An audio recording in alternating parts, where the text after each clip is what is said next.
naman po, perfect na perfect sa maulan na panahon. Ano bang mas gusto ninyo sa inyong wonton noodles? May soup ba o dry? Nako, malalaman natin sa ating mga co-host mamaya yan. Pero eto ang ating Eat Girl po, dinayo ang isang kainan sa Caloocan para tikman ang kanilang wonton noodles with a twist. Wow! Ano nga ba ang twist na yan sa kanilang wonton noodles? Morning!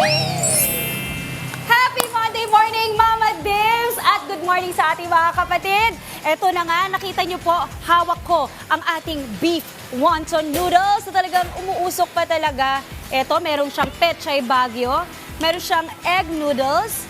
Ayan, kita siya dyan. Tapos meron ding mga beef na napakalambot na halos hindi na talaga kayang hawakan ng chopsticks na sobrang lambot. At ito yung kanilang pork wonton na napakasarap din. At ito na nga, uunahin natin ang pagtitikim kasi gusto ko nang malaman ano nga bang lasa nito, no? At yan, magsisimula tayo sa sabaw. At ang maganda dito, Mama Dims, ang kakaiba dito ay merong pares sauce, yung kanilang beef wonton noodle soup. So yan, manamis-namis. Oh my gosh, sabaw pa lang, napakasarap na.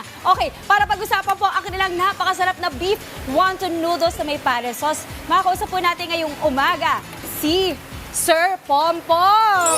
Good morning! Kita nyo, busy-busy ang Sir Pompom natin ngayong umaga kasi nga naman, tingnan nyo, dito niya nire-ready ang kanyang mga beef wonton noodle soup. Nandito po yung kanilang pork wonton. Ito yung mga beef na I'm sure matagal niyang pinakuluan. Tapos ito po, nire-ready niya na yung kanilang mga bowls na meron na ring egg noodles, pechay Baguio, and spring onions. Ano? Okay, sir, pakita sa amin paano nyo ginagawa yan. Bali, ito po meron na pong na-prepare. Lalagyan po natin ng pares sauce. Ito yung binibida natin mga kapatid, yung kanilang pares sauce na manamis-namis. Lalagyan po natin yung karne po.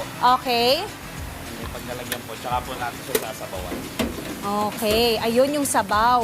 Yung sabaw, saan pinakuluan yan, sir? Sa buto-buto po. Buto-buto. Okay, panalo. Kaya pala sobrang malasa, ano. Yun, oh my gosh. So nakita niyo mga kapatid, naghalo po yung pares sauce at yung kanilang sabaw. Kaya talagang malasa. Opo. Okay. Tapos po lagyan po ng spring onion. Spring onion. Okay. Okay, Tsaka sir. po fried garlic. Okay. Ayan. Okay, sir. Napakasarap. Ready na ako at excited na ako tikman ng mas, kumbaga, ng mas antagan yung mas detalyado yung tikim ko kasi eto, magkakaroon na tayo ng beef, pork wonton. At ang maganda dito mga kapatid, nagsisimula sa halagang 155 ang kanilang beef wonton noodle soup. Tama po. Pero kung kung wonton lang, Pag wonton lang po siya, 75 pesos. O, di ba, pwede na ako magtrabaho dito. Minemories ko talaga, Sir Popong, yung kay inyong mga presyo. Kasi natuwa ako, murang-mura at abot kaya po. Opo. Okay, Sir Pompom, hindi ko na patatagalin. Punta Sige na po. tayo sa table. Sige po. Okay, samahan niyo ako. Dadalhin ko itong napin-repair ko dito na beef wonton noodle soup. Ayan. Actually, tinatry ko siyang palamigin ng konti kasi naman ang hirap kumain pag talagang sunog na sunog talaga yung init niya, makakasunog ng dila. Okay. Ayan, at syempre, meron tayong Tikim Squad for this morning! Hello guys, good morning. Anong name nila? Annex po. Annex. Anix and Charles po. Charles, okay. Mga madalas kayong kumain dito. Okay, ito ang pa-challenge natin. Well, hindi naman challenge. More of meron akong task para sa inyo.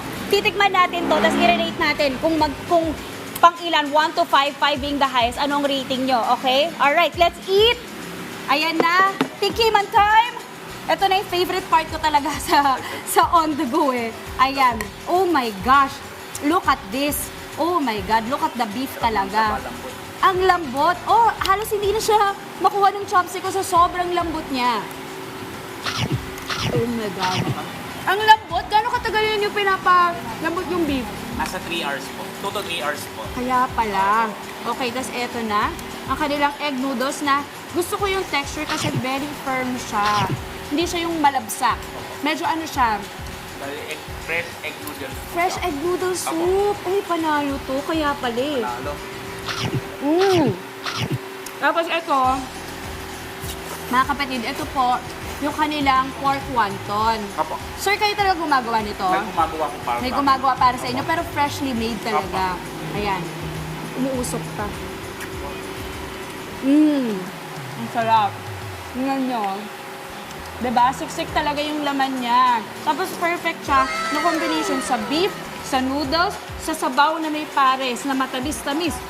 So, pwede pa rin itong lagyan ng mga chili oil. Opo, mas piniprefer po namin, sinasabi po namin sa mga kumakain na lagyan po ng kalamansi. Tsaka kung hindi naman po sila, kung sanay po sila sa maanghang, yung chili garlic po namin. Oh, ayun. So, maraming pwedeng options. Okay, ako ang gusto kong tanungin si Sir Alex, anong masasabi mo? Rated from 1 to 5, 5 being the highest. 5 po at mas mahigit pa kasi sabaw pa lang sarap na, Ay. lalo na yung noodles. I love it. 'Di ba? Ano lang siya, simple lang siya pero 5 mas mahigit ang kanyang comment. Pero akala mo chill lang siya. Okay, thank you Sir Alex. Ikaw naman, Sir Charles, anong masasabi mo sa iyong Yung ano, beef wonton? 5 5. hanggang 5 kasi masarap. Iba yung ano niya, yung kumbaga yung sa ibang mga mami, yung manipis. Oo. Iba, tsaka malambot yung ano, Oo. talagang baka niya. Mag-enjoy ka sa pagkain. Hoy, panalo. Okay, at saka ang maganda kasi dito mga kapatid, any time of the day pwede nyo siyang ma-enjoy kasi you open at Nagbubukas po kami ng, sorry po, Go nagbubukas lang. po kami ng alas 11 po ng umaga. hanggang Tapos, 3 a.m. Apa, hanggang alas 3 po ng madaling araw. Oh, ma'am. diba? Pero mas madalas pinakamaraming tao dito anong oras? Usually po pag 12 ng tanghali po, tsaka po mga 7 to 9 ng gabi. Apo, Okay. Alam niyo ba mga kapatid, itong kanilang lugar dito, nag-start talaga sila sa bahay lang. Apo, sa Yan, bahay nag-start lang sila po. sa bahay, tapos may nag-post na vlogger na umabot ng millions of views. Kaya naman, ngayon talaga pinupuntahan na sila dito, di ba, Opo, Sir Pongpong? opo. What a blessing. Opo, salamat po sa Ayan. Diyos. Okay, mga kapatid, alam niyo na ha, kung kayo naghahanap ng masasarap na beef wonton noodle soup na may kakaibang twist, no? Meron tong pares sauce. Saan kayo mahanap, Sir? Mawahanap po kami sa number 9 General Tinio, Morning Breeze, Caloocan City. Pwede nyo naman pong i-Waze or i-Google Map, ilagay Okay. po. Napipin naman po, 1-2 ni Pompom, MCO Morning Breeze. Okay, pwede rin pong magpa-deliver. Apo, pwede rin po sa mga delivery app po, Apps, pwede po oo. sila magpa-deliver po. Oo, okay, perfect. Kasi pag ganyan talaga, di ba, kahit sabaw, lalo na kung malapit lang, talagang darating sa inyo na mainit na Apa. mainit. Dito pa lang sobrang init na. So pag dumating sa kanila, mainit. Sakto lang, no? Okay. Sir Pompom, maraming Thank you po, ma'am. Salamat po, salamat At po. of course, sa ating Team Squad for this morning, thank you so much na mas mahigit pa sa 5 ang rating. Okay, mga kapatid, alam nyo na, masasarap na beef wonton noodles sa may pares sauce. Dito lang po yan sa 1-2 na ni Pompom. Okay, ubusin na namin to. But for now, back to the studio. Wow! Pakasarap naman ng breakfast club nyo dyan, Mau. May mga tropa ka na kagad. Mama kayo sa wonton, anong gusto mo? Dry or soupy? Hindi, ganitong tanong. What do you want on your noodles? Angela! Thank you for the Lunes sagot pa ko lang, dyan. ah. Vibes. Ang sagot ko dyan, 1, 2, 3! Siyempre! Alam mo, sa araw talaga ng Lunes, nagigigil ako dito. Dalawa kami, At saka, ah. pero alam mo kay Mama, parang okay naman ako. Bias ka! Sabi ko talagang, oy, pero, ikaw, o nako, may apat ka. Ano? Hindi ako nakaisip nun, ha? Ayusin mo. Ayusin mo kung ayaw magbasa ng kape ang damit mo.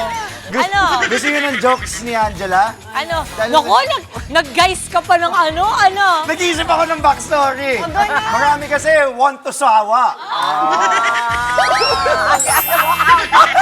Gunan niyo ako. Pigilan mo. Pero thank you kay Pompom. Sa South Caloocan po yan, sa Tino Street. Kay Maui.